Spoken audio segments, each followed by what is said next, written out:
Good evening, Bula Vinaka, Namaste. You're watching Fiji Village Straight Talk. I'm Vijay Narayan. Tonight, we go beyond the music and the stage lights.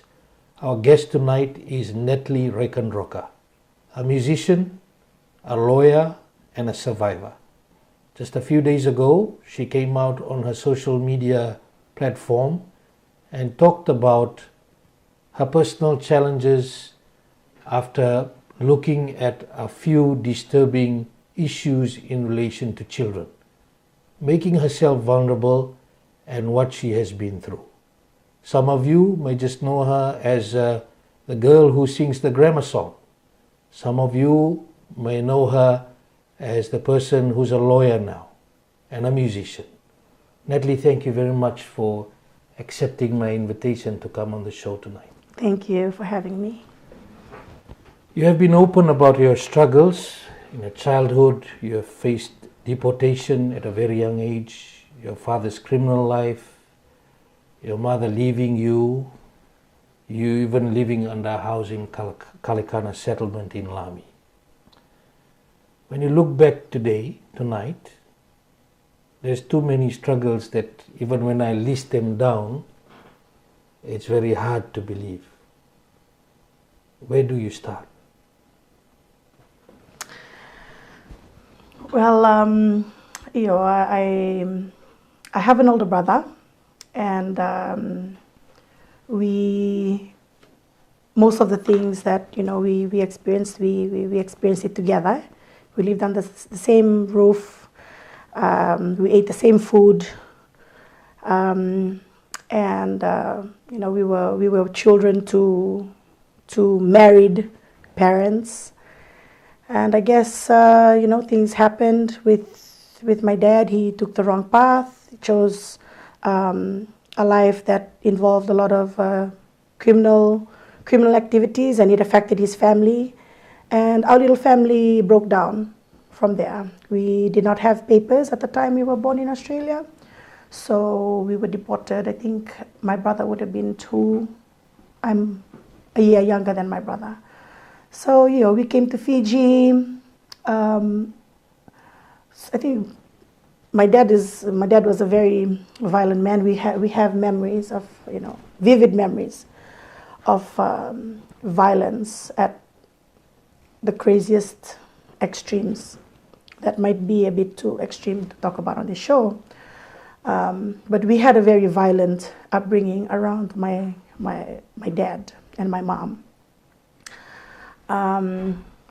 At some point, thankfully, the courts had deemed them unfit parents, and we were then in the care and custody of my dad's younger sister, whom we call mom. So if in the course of the interview I have to keep letting you know which mom I'm referring to as my biological mom or whether it's my aunt, but my dad's family had a big role to play in our upbringing. They were our first net, so to speak. They were our first, safety net that caught us or tried to catch us as much as they could. His siblings, because he was always in and out of prison, so his siblings had a big role to play in our upbringing, my brother and I. And when they say it takes a village to raise a child, it really does take a village to raise a child. They were our village. So started from there. What was the hardest thing to survive? When you sit tonight here thinking, one of the most hardest things to survive? That would be growing up without a biological parent. We were raised by our aunt, and we appreciate that. We owe her a lot. A lot of credit goes to her. We were also raised by my dad's siblings, but all our other cousins had their parents there, mom and dad. Even though, like one of my cousins, her parents were divorced, but she still had, the both of them there. And for us, it was this feeling of abandonment. It's this feeling of abandonment. And my brother, he was way more intelligent than I was. He was more emotionally intelligent than I was. He could articulate things differently than I had.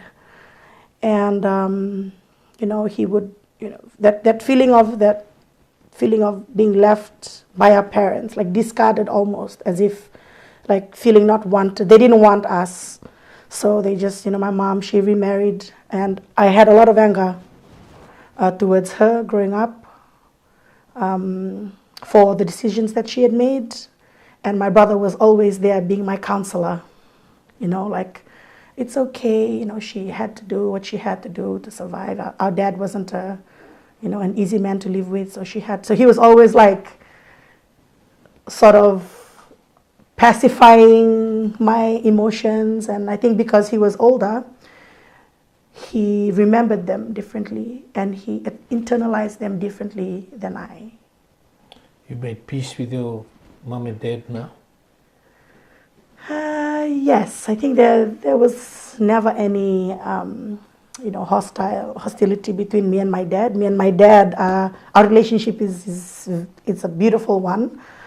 We are very close, even though I spent most of my life away from him. I think like after having my daughter, my third child, 8 years ago, was when I really came to have a good relationship with my father and learning about him. And I think he's been, because prior to that he was always in and out of prison. So after having my third child was when I actually developed a good relationship with my father. And for my mom, I think it was during COVID. Yes, I had a very hard heart growing up. I had carried a lot of anger, carried a lot of anger and a lot of frustration to be carried in one tiny body, and my brother and I carried this everywhere we went. And I thought to myself, how could she leave us? We were so tiny. And I look at pictures, right, of my brother and I. We were so cute, we were so adorable. And I'm thinking like, how could she do this? How could they do this? Da, da, da, da. And I thought to myself, maybe I don't understand. Maybe I need to be a mom in order to understand like what she felt or what made her do what she did. And then I became a mom and I hated her even more. But then thankfully the Lord, my Jesus, touched my heart, softened it, and he allowed me the opportunity to make amends with my mom. And it's been a beautiful relationship ever since then. Great to hear, Natalie. You've dealt with poverty, you've dealt with the violence, the feeling of being abandoned. You've shared the story of living under a house. I think when you were, that would be around the time you were attending Suva Grammar School. How did this affect you on a day-to-day basis? Not so much affected me, but it's made me be more appreciative of the good things that we have in life. It made me appreciate a comfortable bed, a clean home, a roof. A roof is a roof. I always tell my kids, as long as we have love, as long as we have each other, you can make a home out of a tarpaulin. You can make a home out of anything. And I teach this, I instill this teaching in my children because I know what it's like to come from nothing and to have nothing. And it's taught me to be humble, and it's taught me to appreciate things in life, finer things in life. When you lived in Kalekana, the conditions were not ideal. How did you end up in that situation, and what was your survival instinct then? If you can describe the picture of your living style in Kalekana. So we were raised, majority of the time we were raised by my auntie, my dad's younger sister, who was like our backbone and being there for us throughout most of our life. But then in Form 4 in Suva Grammar, we choose to make decisions that are against the rules that are put by my aunt or by our families in general. And I broke some rules as a young girl. And I'm not proud of that. I was never proud of that. And I think my aunt, basically, long story short, I was kicked out of the house. She couldn't take any of our attitude. My brother was a very colorful character. So I think that would have been like overwhelming for her as well. So I ended up staying with my dad, whom at the time was still in the middle of his violent, drug-involved life. So it wasn't really a great place to put a young girl, but my family had basically given me back to my dad to take responsibility for his child, which is me. And at the time, he was living with his now ex-wife. They would live on the top in the house, and when I went over to stay with my dad, they made us fix like the bottom of the house with the tarpaulin and pallets at the bottom, and we slept in there. You and your brother? Just me, yes, because I was the one kicked out of home. I spent, I think, 2/3 of my Form 4 year there, sleeping on pallets. Your fellow schoolmates knew you were doing that for that period of time? No, I don't think a lot of people. I don't think a lot of people knew that. So it came to quite of a shock when I stated that on my social media post.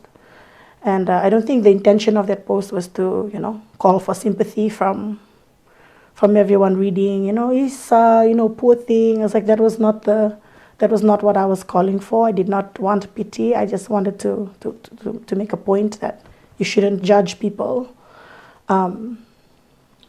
on the outset. You've been exposed to abuse and violence, yes, at a very young age. Many young people in Fiji are still living with that reality. If you can explain, I know it's hard, and we've spoken before the show in relation to what you've had to endure. And it would have been difficult as a young person who would have felt stuck in the darkness. If you can share for the people out there what you as a young person went through in terms of abuse. So I did mention simply in the post that we weren't always brought up in one home. We were moved from home to home and family to family. So this was in the younger parts of our lives. I think I would have been 4 or 5 at this time. My biological mom had this. We were placed in my auntie's care because she was awarded legal custody of us, and I think my mom, my biological mom. For legal reasons, yes. We will not really give the relatives. Yeah. If you can, that's fine. Yeah. So what my mom would do was that she would like pull us out of my aunt's place and take us to her family, to her mom's home, and she would leave us there, and that was where we had endured the physical and sexual violence, more sexual violence at the home. I probably would have been 5 or 6 at the time. And the adults in the home knew what was happening. And how long did that continue for? Oh, I can't remember, but we stayed with them for a while, and the perpetrator was living in the home, so with us. It's never easy to share this, and there's a level of vulnerability when you come out to say that there was sexual abuse and physical abuse and happened over a period of time by people who live in the same house. Was there any help sought for you? Was there any report filed? So when my dad's family had taken us back to live with my aunt, I think shortly, maybe like a year or two later, that was when they had discovered like what had happened, and it was because my brother had joked something to me, and my dad's other sister was there, and she dug a little bit deeper into the joke. She was like, "Wait, hang on, come here. What do you mean this, and this?" And then he started telling this story about, this man that we lived in with the house, and because she was a mom herself, I think it's just like her motherly instinct kicking in, and she asked more questions to then reveal that we were exposed to sexual violence from that home. There was some interviews, I remember some interviews done at Fiji Women's Crisis Center. With you? With the counselor and my aunt present. So I believe there would have been some digging into what had happened. And what happened after that for you personally, after that ordeal? I would say like I didn't dwell too much on that. When you're a 5-6-year-old, you don't really think too much on this bad adult thing that happened to you. It's like it's nothing but a memory. But I guess growing up, it's you just pile it up with the other list of bad things that happened to you. Okay, and then the older you get, the more you think about, hey, wait a minute, this first, and then this, and then this, and then this, and then you pile all of that on to see that as you get older, you understand these things a bit more, and that's when you start to probably react to it, if that makes any sense. Because as we were growing up, it was nothing but a memory, As you get older, then you remember, and you're like, wait a minute, like it wasn't like one thing. We did not like isolate it into one thing. We just took everything that we went through and we put it all together to paint like some sort of a picture of this journey that we were going through as children, although we did not understand it, as it is. But now that I'm a mom, now that I'm older, I'm more mature, we start to, it does really shape how we think. It shapes how we raise our children. It shapes how we see ourselves as young women. And how we protect our children. How we protect our children. Many young people say they just switch off to survive abuse. Did you ever feel numb to it, or did you carry the pain every day? I wouldn't know. It's not that may be how they respond.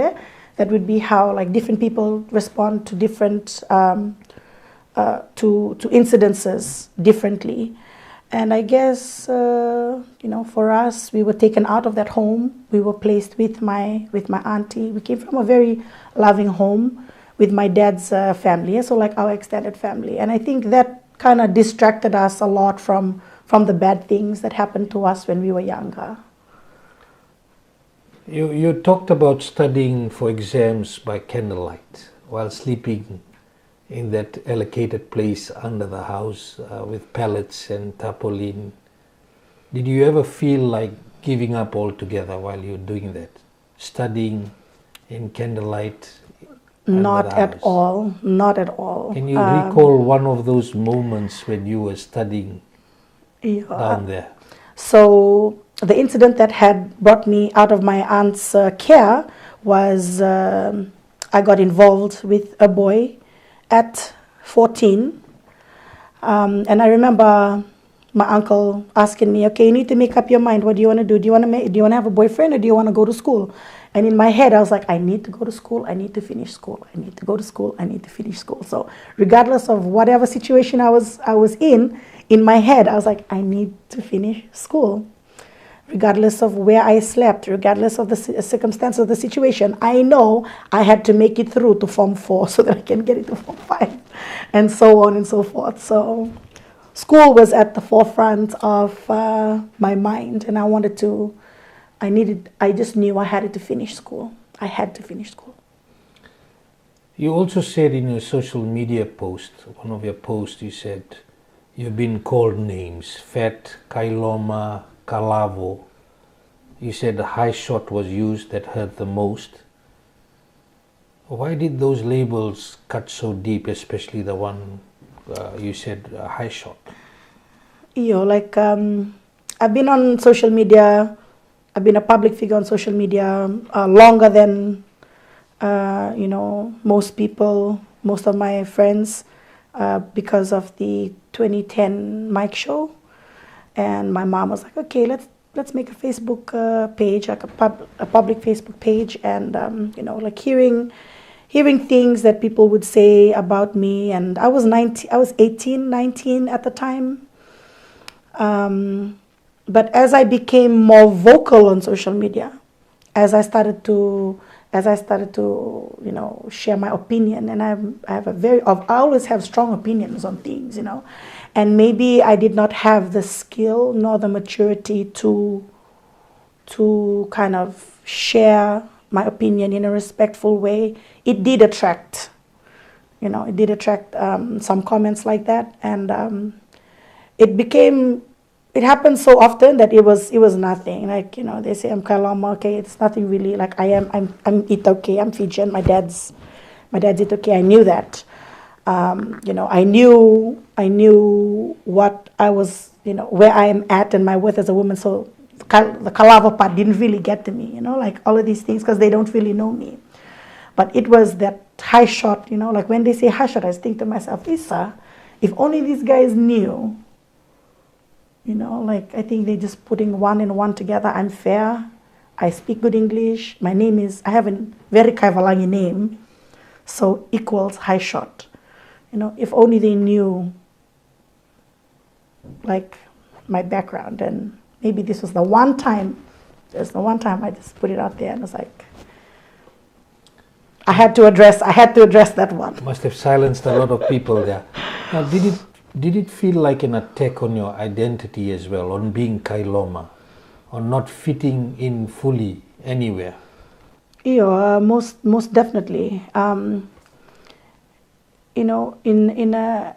We were, although we are Itoke, we were not raised in a traditional Fijian home. We were taught, I was raised by a single mom, like my aunt.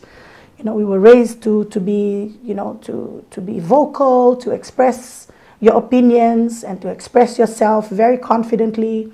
And this is not something that was well received among the Itoke audience. So I would get like comments like, oh, she's just Vijay level, da da da da da.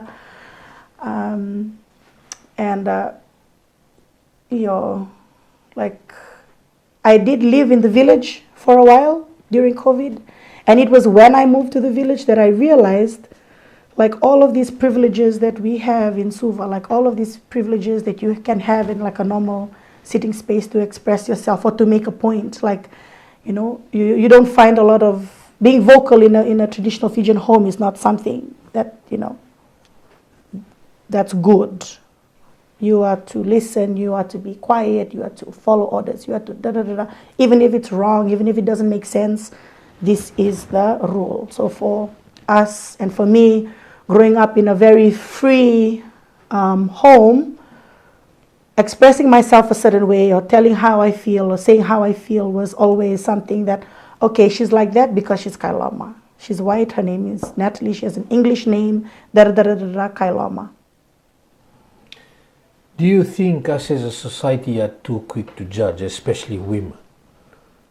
Do you think the judgment is harsher on women in public life? You've been in music, in law, in society overall. Most definitely. The judgment and the criticisms are always harsher on women because there's a standard, society perceives women to be a certain way. not just traditionally, but in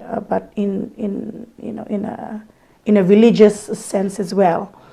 The Bible makes a few inferences on types of women, and because we are also very special. Like, I like to take the flip side of it. We are so special to society. We are so delicate, and we are so we are like the gems and jewels of society, and we are precious in the eyes of the Lord. So, in a way, these are the things that shape how we see women. Women in a Itoki traditional home, they are like the roses of their families, or they ought to be. So most definitely, I do feel that women are criticized. If you step like out of line, you're not being the woman that you're supposed to be. You're supposed to be like A, B, C, and D. I remember in the musical, my music field, they were like, "Can you just stick to being a backup singer? Can you not like come to the front here?" Like, I was always, Seru's backup singer, and that's how my music career had really taken off. So in every aspect, in every sense, there's always like criticisms to women. I now run a business. Tiny Sounds. We provide sound systems for functions and corporate events, and they always find it funny how like a girl in boots and my shorts and my t-shirt like lifting speakers, So it's always like this being present in spaces that people don't really expect you to not only be present at, but to be successful in. That's the shocker. I think that's a real shocker. You're watching Fiji Village Straight Talk. I'm Vijay Narayan. We'll be back after this break.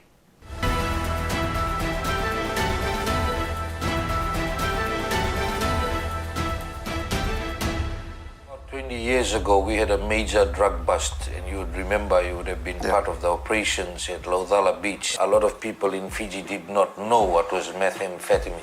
And what we are picking up on, people are saying it's readily available. Just the issue in relation to General Secretary, was that a tactical move that he ejected himself from Parliament? Personally, it's unfortunate. How are you dealing with those police officers who may be allegedly involved in this? Vijay, no one is above the law. We assure you that we will be having police officers around. As a result of that bad policy, by the end of this month, we would have lost close to about $70 million in government revenue. Bulavinaka, I am Vijay Narayan. This is Fiji Village Straight Talk. Fiji Village Straight Talk with Vijay Narayan. Watch it live on the Fiji Village Facebook page and YouTube channel.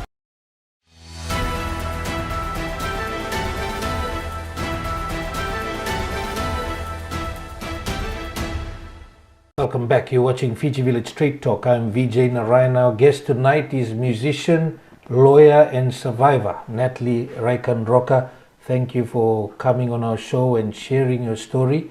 Natalie, just the challenges that you've had, definitely you've had to make some tough decisions.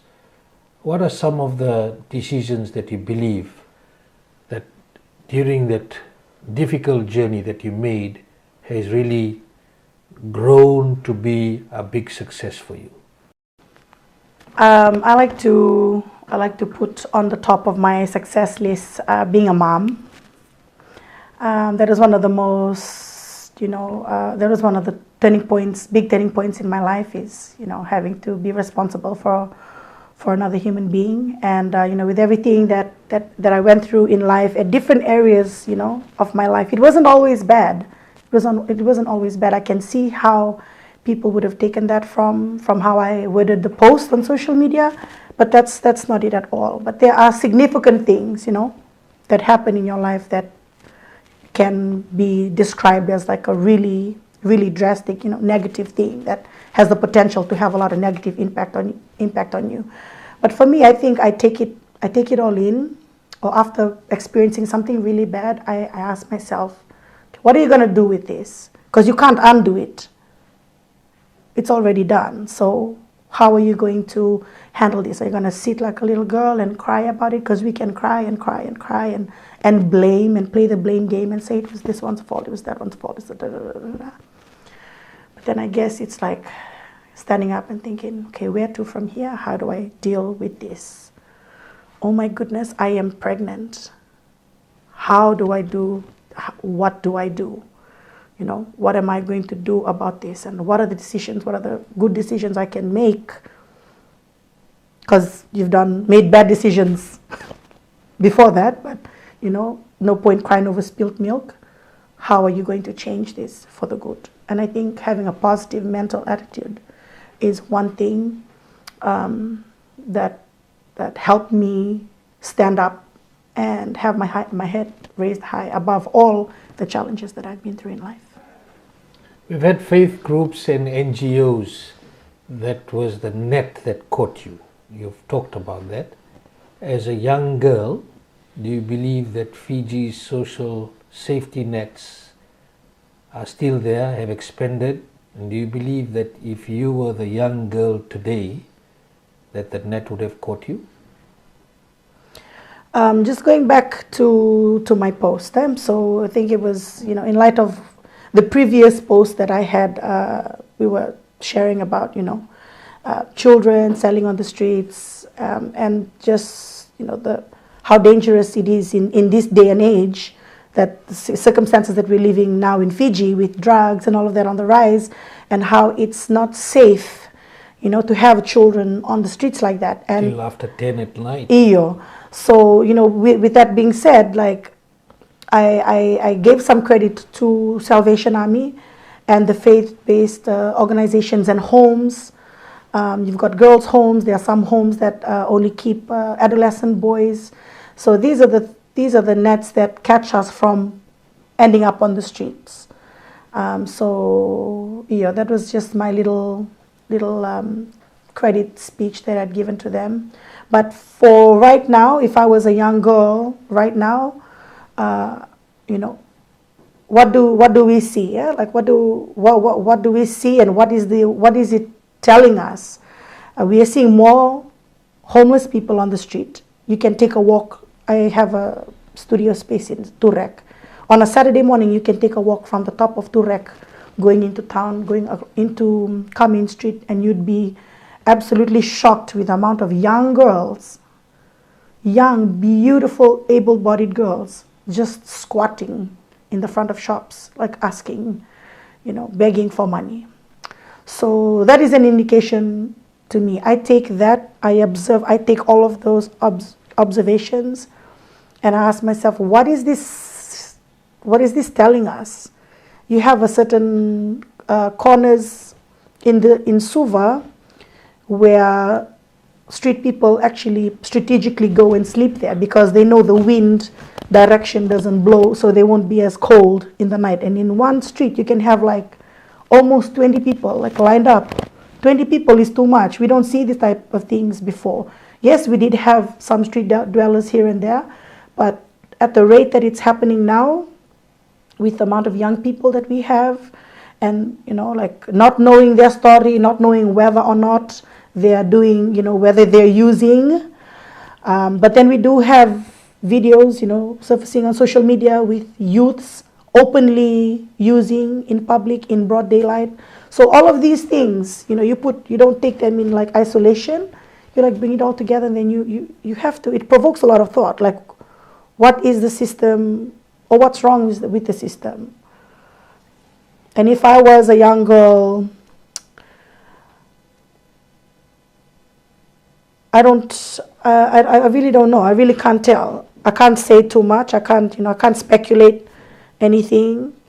But it just begs the chance of us actually asking some of these young girls. We might have to start actually asking some of these young girls, or going to homes, or going to these faith-based groups and these NGOs and asking them, like, you know, how are you coping with all this? Or what can we do about what we see in town? Who do you think is failing our children? We see more of them on the streets. So this is where the blaming attitude might start to creep into some of us, and it's very important that we check ourselves, and it's important that we identify our natural biases as well, because you can give an opinion two different people can have two very conflicting opinions, and it has a lot to do with their background. So we say that, the family, we learn from primary school that the family is the basic unit of society. So that should be your first garden, where you were groomed to be, where you're supposed to be protected and all of that. But then when family breaks up, as in my case, and you have other incidences, again, like having a father who is violent and addicted to drugs. So then it goes to, in the case of context, you'd see like extended family. My extended family was the first net that caught me.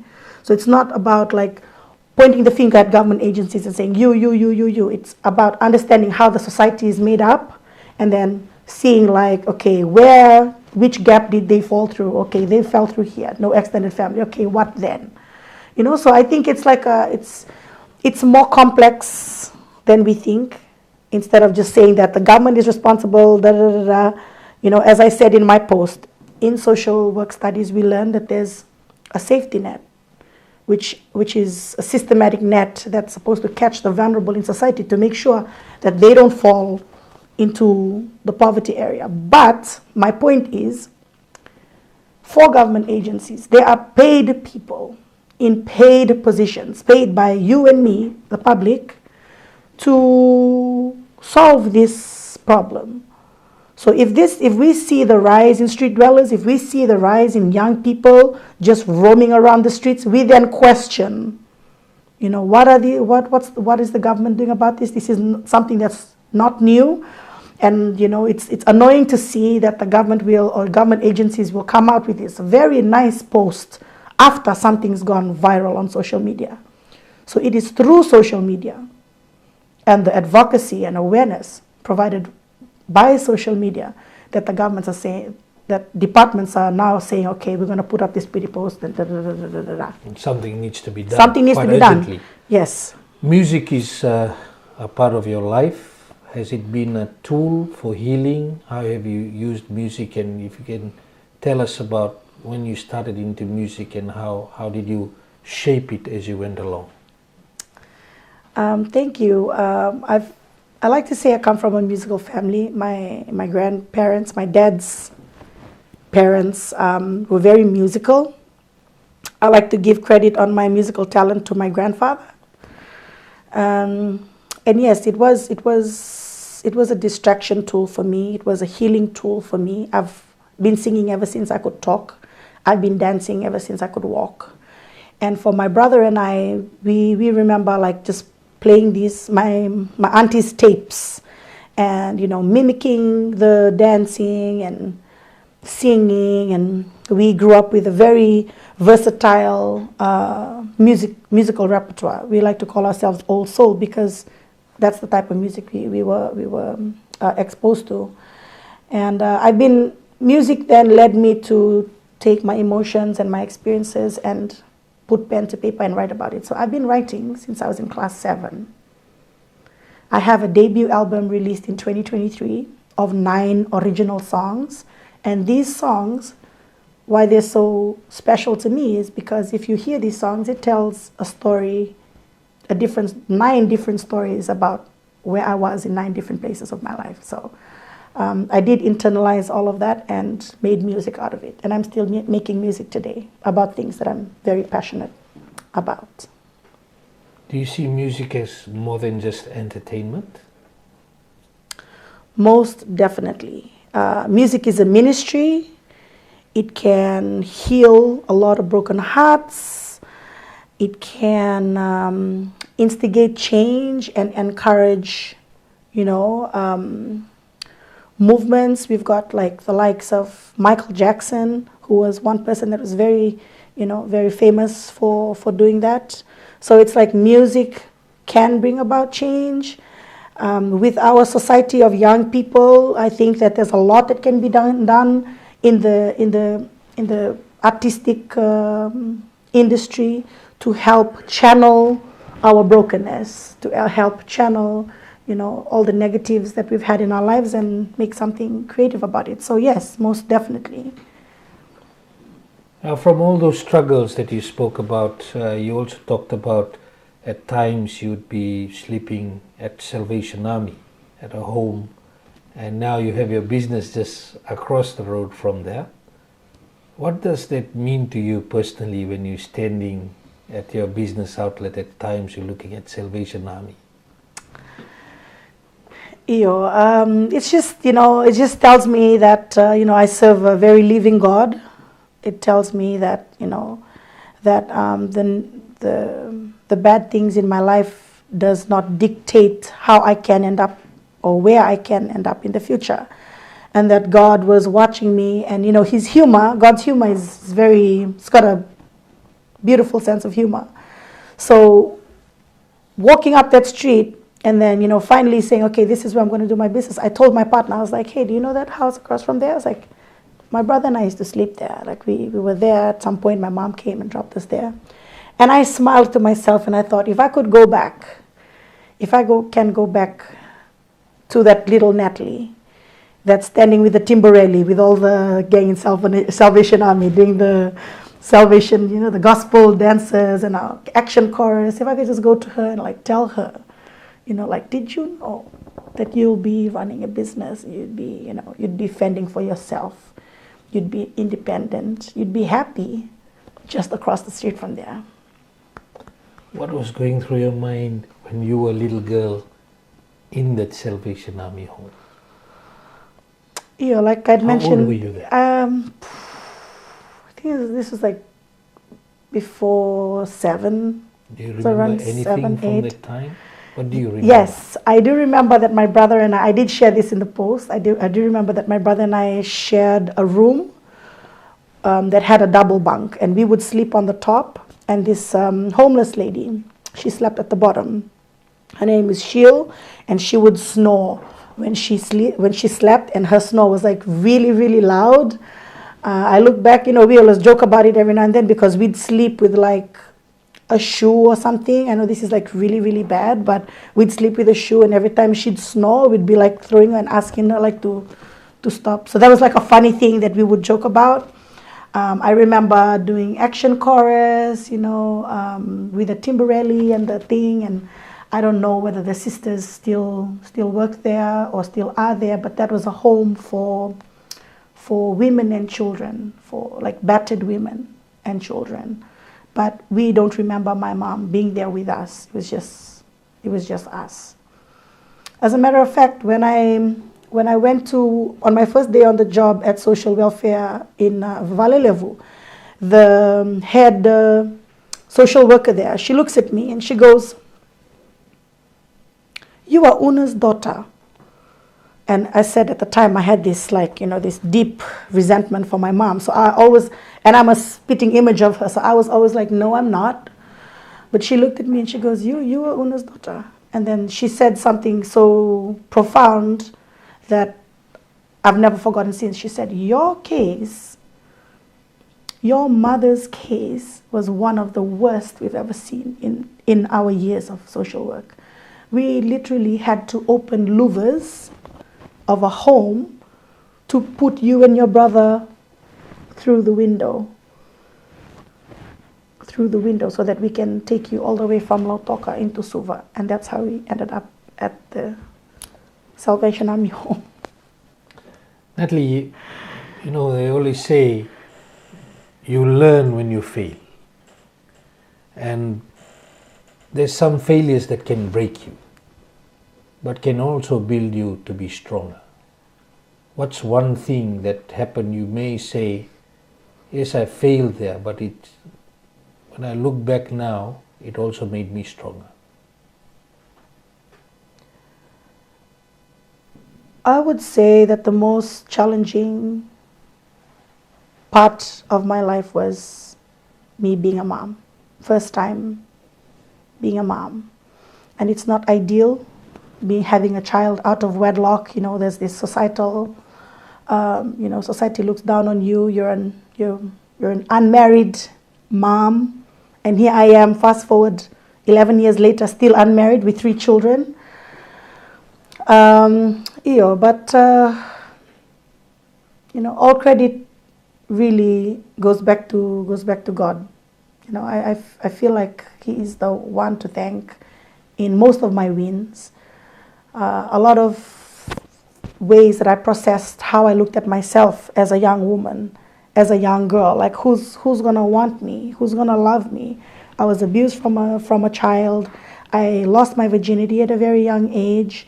I now am having 1, 2, 3 children out of wedlock. You know, so it's these dark voices start to creep on you sometimes, and it can force you to be very unkind to yourself.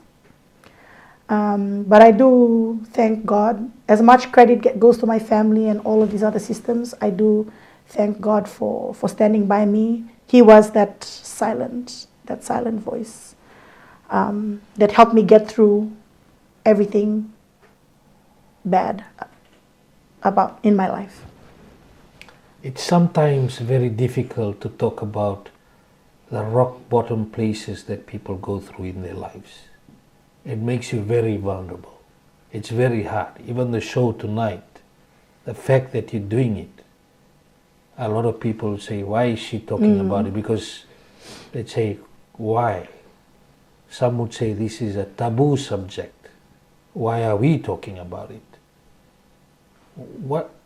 Knowing that those vulnerabilities exist, for you to come out and say openly, I was abused and I've been through this. For you personally, do you think that it is time for people to come out and speak more so that it's not hidden behind closed doors?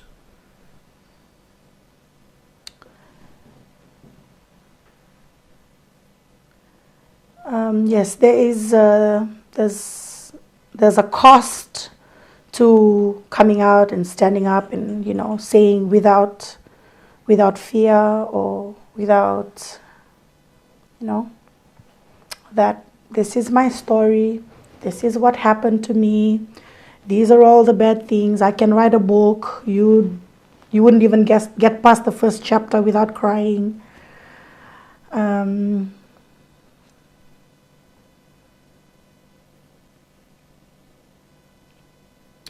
Yeah, but it's something that you have to speak over, because it's very easy for things to happen in your life, and, you know, bad people come into your life when you're at a vulnerable stage in your life, and they do these things to you, and it makes you become like a slave to this bad thing in your mind.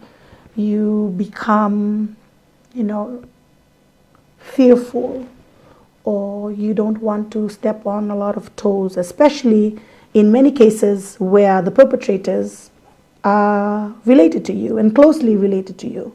So there's also, you know, the aftermath of you coming out and telling this story. People will start talking, who was this she was referring to? Who was that? But you have to tell your story. You should not let, you know, the dark voices in your head win. You should not. You're doing yourself a favor by coming out and saying that I'm not a victim of these things that happened to me. I'm sharing it so that people can understand just a little bit, a little secret part in me that you could see from a different lens. And it's important that we take these and we champion these experiences, but not in a way to, you know, to vaisa or to try and give pity or sympathy. It's a way to say, I'm here, this is what happened, this is my story, I'm rising above it, and I'm winning, I'm coming out on top of it all. You're watching Fiji Village Straight Talk. I'm Vijay Narayan. We'll be back after this break.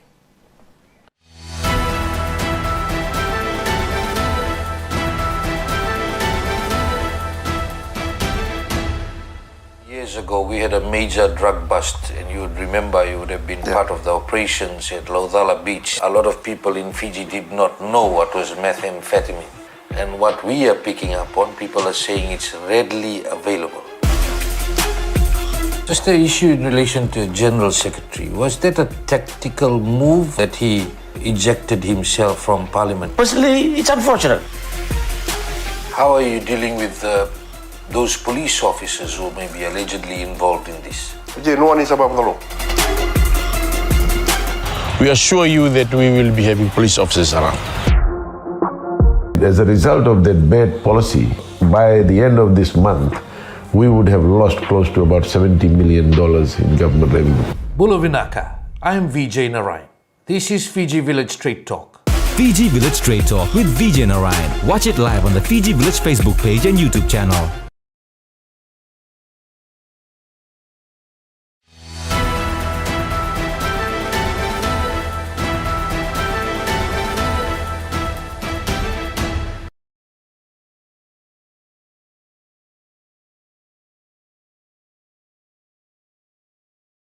Natalie, again, thank you very much for sharing your journey and also talking to the people out there about what they can do if they're in similar situations. Before this, we were talking about breaking points in terms of sometimes in life we go through things and you can reach a breaking point. Did you come through any of those situations? I know first you've shared that during the sexual abuse you were as young as 5 to 7 years old, but at what point, or if any, you had that thought in your mind, I can't recover from this one? I'm gonna say no. I was always so resilient, and I'm not saying this to, like in a proud way or but when you've been through so much as a child, and you all these like extreme emotions, you feel alone, you feel abandoned, you feel with all the experiences my brother and I had, we didn't have a choice. It's almost like we don't even have time to sit and process it. It's like, this has happened, okay, set, what we do, like we're always like on this. You battle hardened too? Did you become battle hardened too? Oh! About that part, yeah, I mean, like, yes, I've become very, aggressive to a point where I can be having a conversation with my aunt and she'll be telling me, I'm not fighting with you. I was like, no, I know, I'm just telling you about, so it came to a point where I did not realize that even how I would carry myself as a young woman, how I would have a conversation, how I would share an opinion. You can see like these elements. I think it takes like a special eye to really see through and get to the bottom. She's been through a lot. Like, not a lot of people have that skill or have that gift to see past what they can see and what they hear. But yes, I've always been a tough cookie. I've never let anyone bully me. I've called out a lot of people very vocally and openly on social media. I'm not one to be afraid of a lot of things, and I don't know whether that's a good thing or a bad thing, because sometimes fear is good. It protects you from, and for me, like, I don't fear nobody. There's not a lot of things that I fear. And it's shaped it shaped a lot in like how I am and how people can describe me as like, oh yeah, she's fierce, oh yeah, she's da-da-da-da. And I'm not saying it's a good thing. It's just my experiences in life have taught me to be strong. Like, I don't have a choice but to be strong. I'm always anxious. Anxiety is not good either. I'm always hyper, or I don't know how you... On the go? Very aggressive, very, physically aggressive too. I've had my moments where I've been found in one too many situations where I was like very violent. It's not so good with the career I chose to. I chose, but yeah. Do you think you've softened up since you've become a mom? No, I became worse after I became a mom. Like all the feelings that I had intensified after becoming a mom, because now I'm a mom. I've got to protect me, and I've got to protect my babies as well. But I really don't want to make it sound cliche, but this God, God is so patient with me. God is so delicate with me. He's so, he really is very intentional with me. And it's through Christ, and it's through my relationship with Christ that really, because no human being could ever understand me. I've been through counseling, I've been through therapy, I've been through everything. And this God that I serve and His Word, when I get into His Word, He can break this tough thing and I can be crying like a little baby in His presence. So yeah, it really takes a supernatural power to dissect the inner parts of you and deal with it the way only He knows how. No amount of therapy and counseling can ever can solve a lot of people like us. It takes a supernatural intervention. Describe the Natalie as a mom. Okay, I'm a single mom. I'm a single mom of 3 beautiful kids.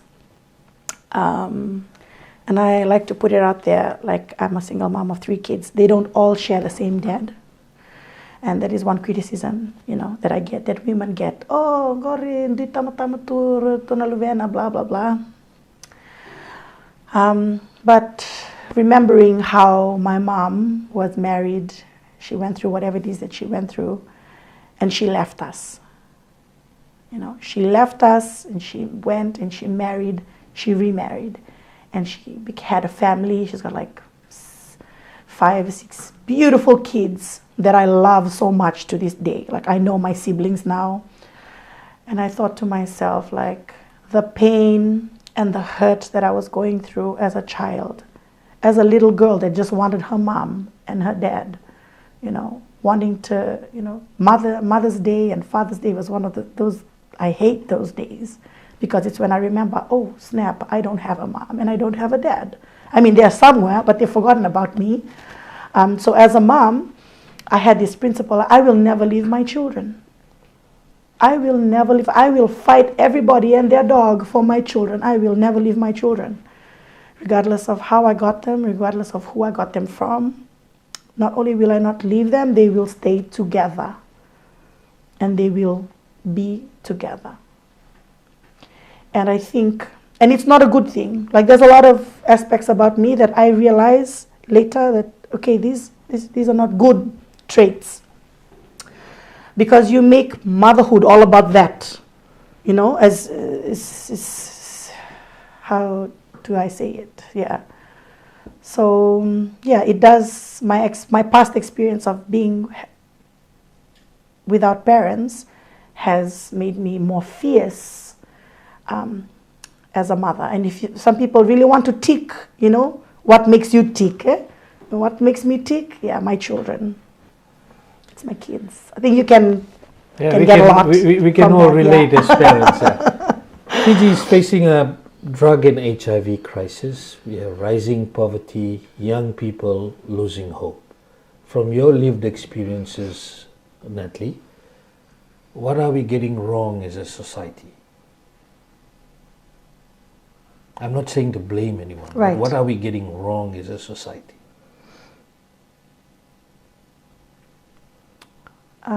I really don't want to make this interview about religion, but coming from a Christian family and understanding how Christian values affect how you run a home and how you protect a home, I feel like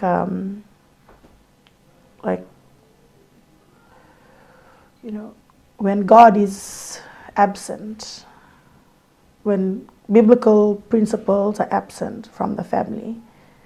I'm generalizing.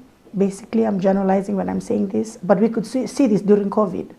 Families were brought closer during COVID. They were brought closer to God during COVID.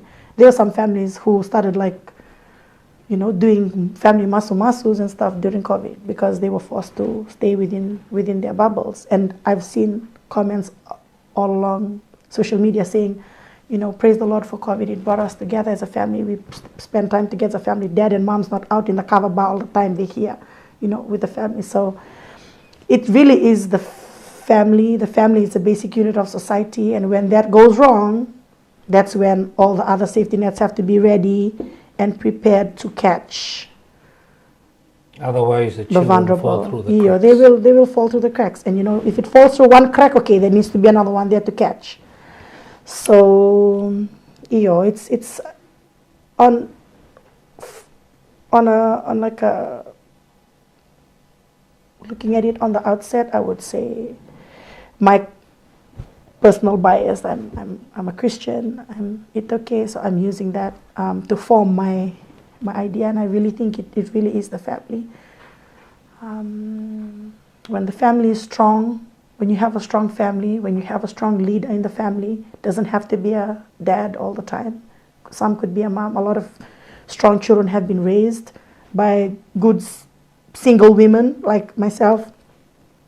But you really need a strong family, because without your family, like, what are you? Then you have your extended family who are there, who identify with you, who claim you to be, that's my niece, that's my granddaughter, that's my, so I would say it's the family. Natalie, if you had 5 minutes with the Prime Minister, what would you tell him or her that Fiji urgently needs to change?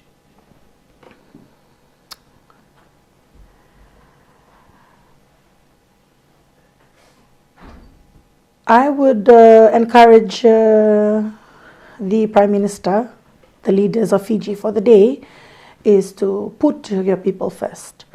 I think put your people first, not just on paper and not just in times when you need the people on your side. We are nearing elections, and we'll hear a lot of lip service from a lot of people who are trying to secure their seats.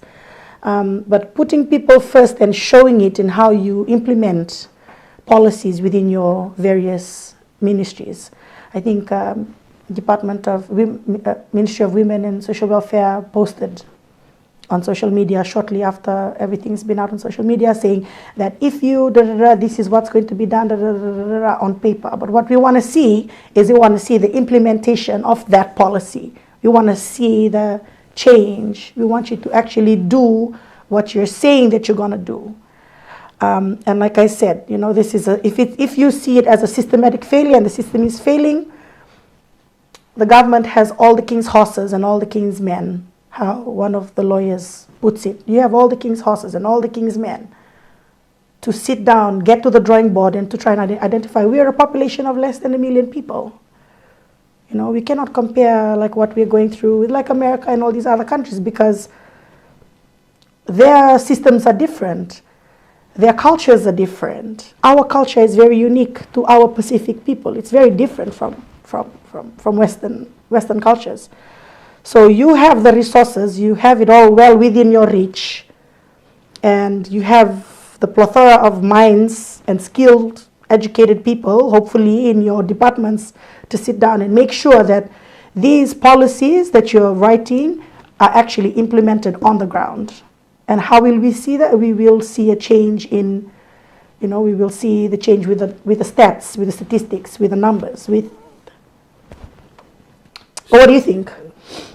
Oh, it's a great answer. I think maybe one day you'll meet the Prime Minister and have that conversation. If someone is listening to you right now, is trapped in addiction, abuse, or hopelessness, what's your straight talk to them tonight? What's your message to them? Where you are right now does not define where you will be. Do not, it has to do with that positive mental attitude. That's how the mind works. That's how the devil works in people's mind, to say, this is what you've been through, this is what you're doing, you're a bad person, da da da da da. And you start to feed into that voice. So where you are now and all the bad things that you have done now, you have a tomorrow. You're going to go to sleep tonight and there's going to be another new morning tomorrow. And don't let that new day define you or affect you or try and stop you from making the change, making a change for the good. Changing the way you see yourself, looking in the mirror and saying, I am beautiful, I am worthy, I am wanted, I am special, I am loved. It starts with that. You need to, it's in your mind. It all starts in the mind.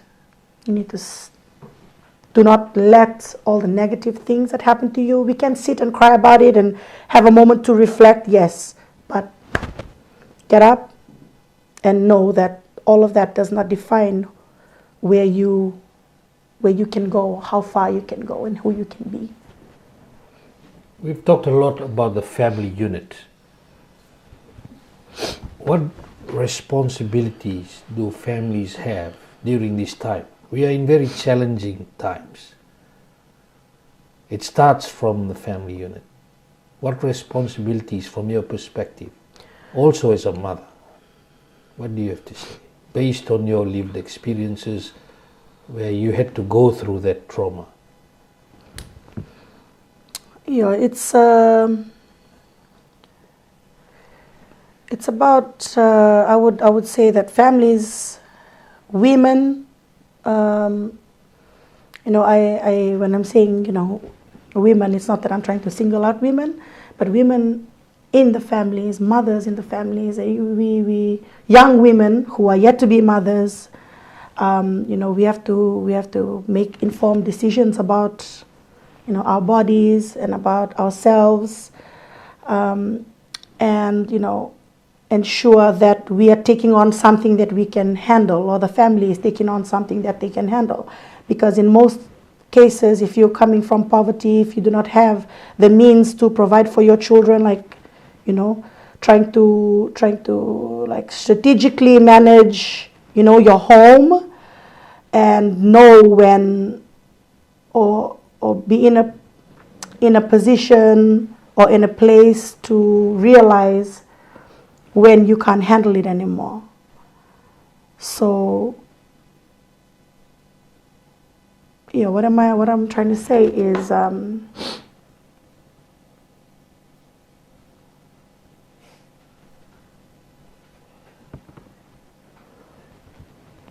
a lot of things that's like feeding, like what I'm trying to say here, and I know it might come off as a bit off. But, making a family and coming together as a family and like really getting down to the reason as why you're starting this family. Why is it that you, being responsible as a family, you have a responsibility to your family, you have a responsibility to your children. And it's not something that, oh, boom, I'm pregnant, I have one baby, 2 babies, 3 babies, 4 babies. Like we have, what am I saying? Just managing, family management is very important, because if the family is not managed well, that's where the breakup happens. Women being educated and informed on family planning, on how to make sure that they do not put themselves and their child in a vulnerable position, having talks, uncomfortable talks with family about allowing women to have family planning and how will it affect both them, how is it beneficial, and how it's not permanent either. It's family planning can be temporary until you are ready.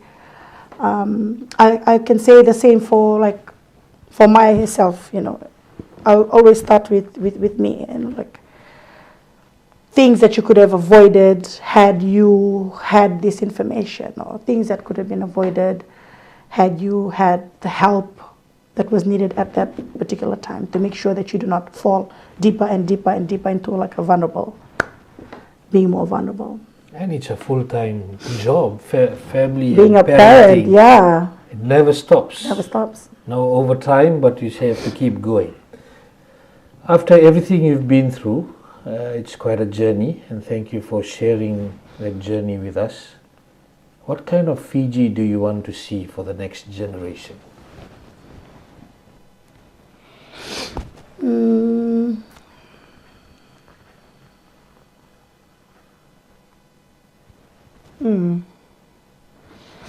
I want to see a Fiji that I want to see a Fiji that has leaders who put their people first. I want to see a Fiji with strong leadership that shows that their people come first and their people matter. And,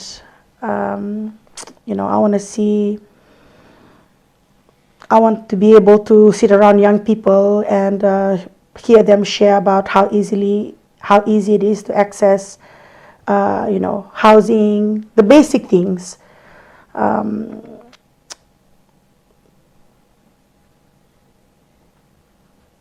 And it's sad that we keep pointing out leaders, but really that's the role they signed up for. You are in a position because you said that you have the capability and you have the networks and everything to make these things happen.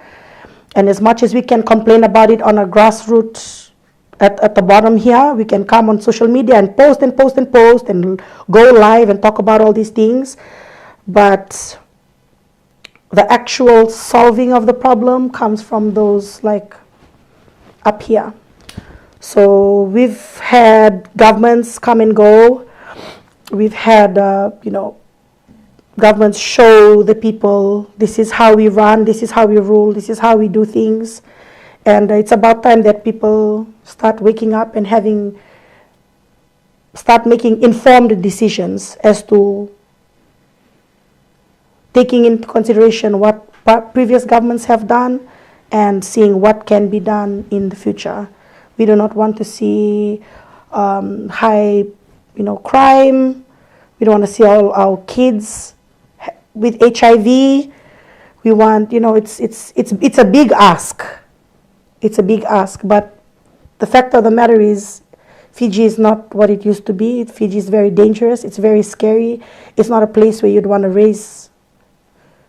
It's not a safe place you'd want to raise your kids. With what we're hearing now in the media about, what's happening, the drugs, the HIV, the violence, the intensity of the violence, and as much as we're responsible for our own safety and our own well-being, it's about time we put the pressure on our government and on our leaders to help us. As a musician, a lawyer, and a survivor, Natalie, as we close off tonight's show, and we'll continue this discussion because it needs to continue, but as we finish off the show tonight, what's your message to the people watching out there around Fiji and around the world? Just be kind, show compassion towards others. There's a way of, and I'm also talking to myself as I say this. There's a way of delivering things. There's a way of talking about, things that's hard to talk about without having to be offensive and rude in an era of social media and in the increase of people, on cyberspace. We tend to forget our manners online. And I'd like to quote Mrs. Annie Balelevuka, how she says, through her campaign, you just take your manners that you're brought up with at home and you show those manners online. So if people could do that, it would be a very happy place on cyberspace as well as it is in the real life. So just show compassion, think twice before you judge. It's human nature to judge. Just being kind. Be kinder to people. You don't know where this person is going to sleep tonight. You don't know whether this person had dinner and breakfast this morning. There's a lot of things you don't know about people, so just show compassion. Natalie, thank you for sharing your story tonight with us.